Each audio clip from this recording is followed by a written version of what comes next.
Zeko i Miško i tajanstvena karta. Jednog mirnog jutra Zeko je odlučio pospremiti svoj tavan. Popeo se starim drvenim stepenicama i počeo prebirati po kutijama punim zaboravljenih stvari. Ovo nisam vidio godinama, rekao je veselo, izvlačići staru prašnjavu knjigu i otpuhujući sloj prašine. Ispod hrpe papira ugledao je nešto neobično. Bio je to stari, požutjeli papir s nacrtanim linijama, drvećem i malim križićem u kutu. Zeko je širom otvorio oči. Pa ovo je karta! Brzo je potrčao do Miška koji je sjedio ispred svoje kućice i grickao komadić sira.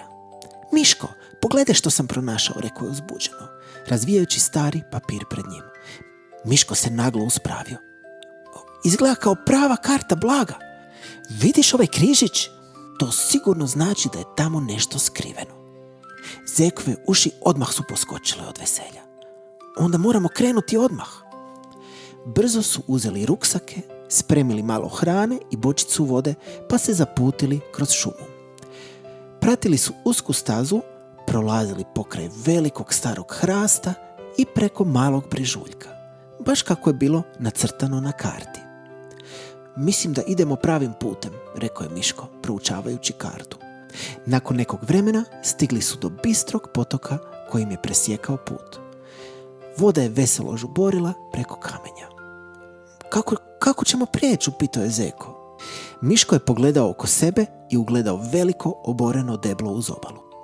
Ako ga malo poguramo, mogli bismo ga položiti preko vode kao most.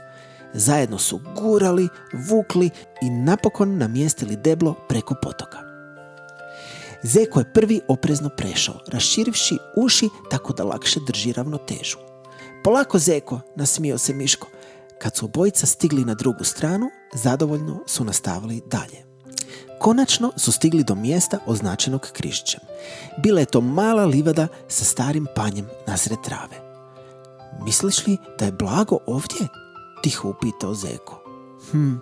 Samo je jedan način da saznamo, rekao je Miško. I počeli su kopati šapama pokraj panja. Kopali su i kopali sve dok nisu osjetili nešto tvrdo. Čekaj, povikao je Zeko. Ispod zemlje nalazio se mali drveni sanduk. Pronašli smo ga, uzviknuo je Miško i veselo poskočio. Pažljivo su otvorili poklopac. Unutra su bile šarene staklene kuglice koje su blistale na suncu, mala zlatna žličica i stara knjiga s izbljedjelim koricama. Zeko je zbunjeno otrepnuo. Ovo je blago? Miško je nježno uzeo knjigu i otvorio prvu stranicu. Ja mislim da je, rekao je s osmijehom. Izgleda da je netko ovdje sakrio stvari koje su mu jako puno značile.